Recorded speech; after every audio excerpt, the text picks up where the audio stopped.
teaching profession creates all other professions. I'm sure by this point you've heard this saying over and over again. It's truly crazy to think about the fact that one singular profession creates a gateway for all other professions in life. Where would we be without our teachers? Where would you be without your teachers? I know I definitely wouldn't be in the position I'm in today. Hi, I'm Katherine McReynolds, a Cookeville High School student and a member of my school's chapter on the journey to explore the teaching profession and find out if I want to become an elementary school teacher. It's taken a long time to get to the point where I've been set on becoming a teacher, but this project has given me complete closure for my goals of the future starting today. I've always been surrounded in an education environment. From my youngest memories, I've been in the classroom. That's because my mom is a kindergarten teacher. These memories sparked me to consider becoming a teacher, and that's what caused me to name my project Finding Your Future. For me, this project was all about exploring if the teaching profession was what I truly wanted to do in the future.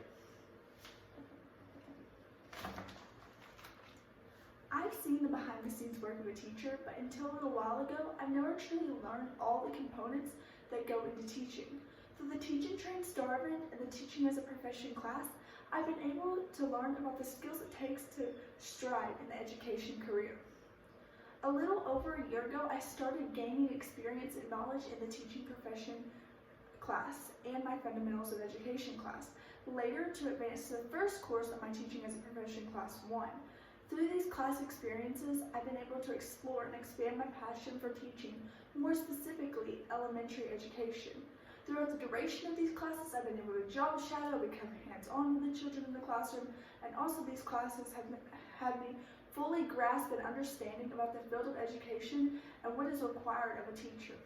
Taking these classes has helped me discover and learn about new topics in the teaching career and a fraction of the skills it takes to be a teacher in the 21st century. Every day I'm able to learn something new about the learning environment and teaching I didn't even know took place or was a factor for teachers in their everyday commitments.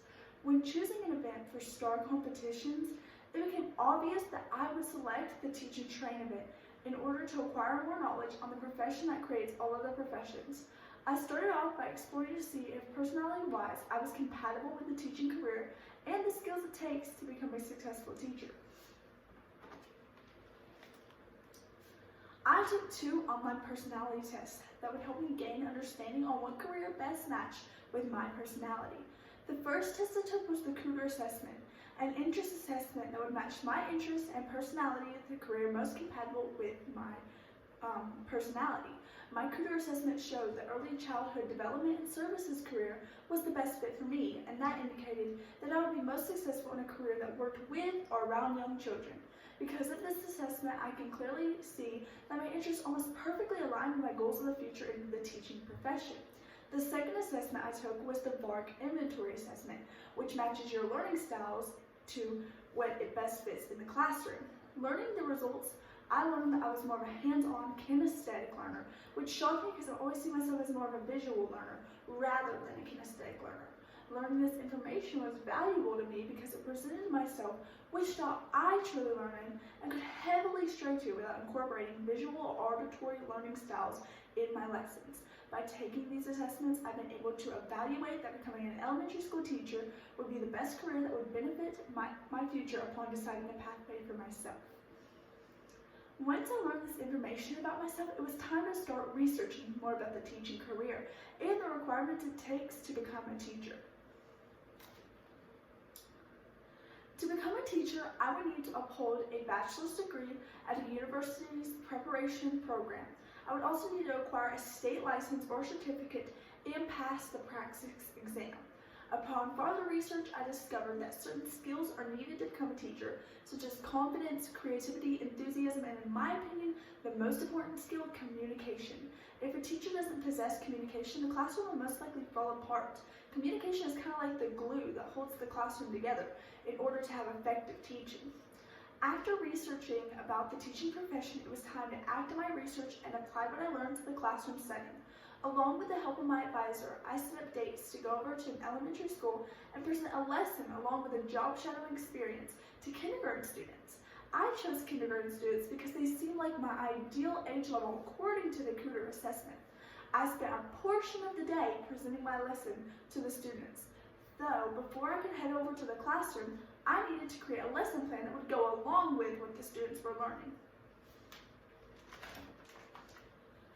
The teacher I shadowed informed me that the students were learning all about folk tales while also learning how to sequence a story in order from first to last. With the information, I got to work creating a lesson plan that would go along with the category of folk tale, at the same time fit into the state standards. A main goal and concern of mine was fitting all three most common learning styles in so that every student would benefit from my teaching. Once I had perfected my lesson and activities to accompany the lesson, I headed over to the elementary school. My lesson comprised of 3 activities, each one appealing to a different learning style. I started off by talking about the classic folktale I had selected, The Little Red Hen, and the activities the class was going to do alongside this folktale. Discussing the lesson excited the students to get started in the activities of the day. I began with reading the students the classic story of The Little Red Hen and some key events in the story. This was especially beneficial for the auditory learners because most of the information was spoken. As a follow-up to the story, the students were able to display knowledge by acting out the story in a hands-on manner.